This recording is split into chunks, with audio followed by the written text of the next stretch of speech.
ఖమ్మం జిల్లాలో ZPTC, MPTC, గ్రామ పంచాయతీల ఎన్నికలను పకడ్బందీగా నిర్వహించేందుకు జిల్లా యంత్రాంగం అన్ని చర్యలు చేపట్టినట్లు జిల్లా కలెక్టర్ అనుదీప్ దురిశెట్టి తెలిపారు. మంగళవారం కలెక్టరేట్ సమావేశ మందిరంలో జిల్లా కలెక్టర్ స్థానిక సంస్థల ఎన్నికల నిర్వహణపై మీడియా సమావేశం నిర్వహించారు. ఈ సందర్భంగా జిల్లా కలెక్టర్ అనుదీప్ దురిశెట్టి మాట్లాడుతూ రాష్ట్రంలో ఎంపీటీసీ, జెడ్పీటీసీ ఎన్నికలను 2 విడతల్లో, గ్రామ పంచాయతీ ఎన్నికలు 3 విడతల్లో నిర్వహించేందుకు రాష్ట్ర ఎన్నికల కమిషన్ షెడ్యూల్ విడుదల చేసిందని, అదే ప్రకారం ఖమ్మం జిల్లాలో ఎన్నికలు జరుగుతాయని అన్నారు. సర్పంచ్ వార్డు మెంబర్లు 3 ఫేజుల్లో ఎన్నికల స్థానిక సంస్థల ఎన్నికలు మనం చేయబోతా ఉన్నాం.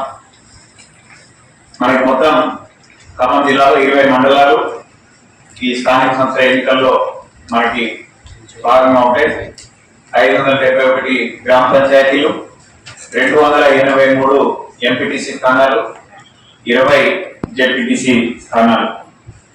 దీంట్లో భాగంగా పోలింగ్ స్టేషన్స్ 5214. ప్రతి ఒక్క వార్డుకి ఒక పోలింగ్ స్టేషన్ ఏర్పాటు చేయడం జరుగుతుంది. మనకు ఉన్నటువంటి 5214 వార్డులకు గాను 5214 పోలింగ్ స్టేషన్లు మనం ఏర్పాటు చేస్తున్నాం.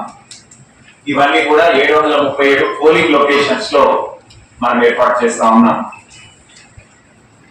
అదేవిధంగా ఎంపీటీసీ విషయానికి వస్తే 1580 MPTC polling stations, 593 polling locations లో మనం ఏర్పాటు చేస్తా ఉన్నాం. ఈ పోలింగ్ ప్రక్రియ అవన్నీ తదుపరి ఫేజ్ లో ఉన్నప్పటికీ ముఖ్యంగా మనకి ఇప్పుడు model code of conduct immediate గా మనకి అమలు చేస్తా ఉన్నాం.